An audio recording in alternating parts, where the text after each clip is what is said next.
नमस्कार बंधुगण मो चैनल को समस्त को स्वागत अच्छी। आज आम बनवा क्रिस्पी कॉर्न सेटा भी बिना छाणिकी बिना तेल आम यहाँ को केमती बनवा चलो देखा। प्रथम कॉर्न टाक टिके हाफ बॉयल करदे जो स्वीट कॉर्न अच्छे टे लुण पकईकि बॉयल करदे तापर भलरे पानी देकर ठंडा करदे।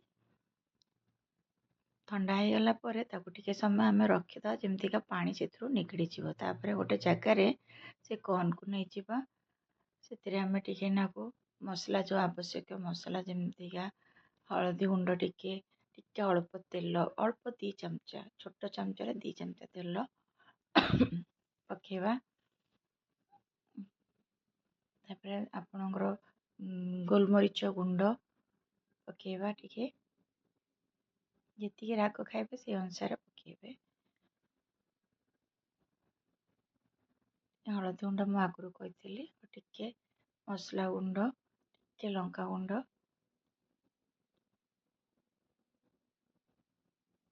पकईकि तापर आम पकेबा जीरा धनिया गुंड पकईकि तापर से आम पकईदबा चाउल चूना जोड़ा कि टिके क्रिस्पी करिवो। चाउल चूना अल्प टिके पकईकि ताको आम सब भलरे मिसई दबा भलरे मंथा मंथी कर मिसई दबा।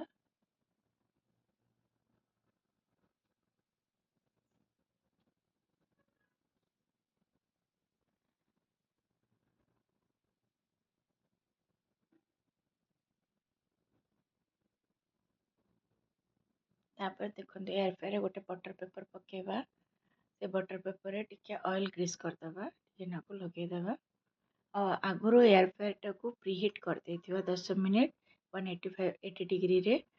तापर कॉर्न टाको पकेदबा पकईकि एबे एयर फ्रायर को देदबा से 180 डिग्री रे 20 मिनिट लगेदबा।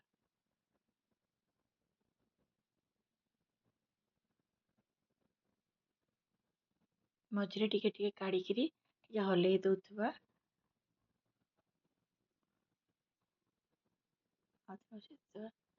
देखो आपनकर रेडी हो गला क्रिस्पी कॉर्न। ताको एमती बाउल रे काढ़ीदबा टिके पियाज टिके धनिया पत्र क्या इच्छा जदि लेंबू टिके ऊपर चिंपुड़ रेडी हो आपनकर क्रिस्पी कॉर्न।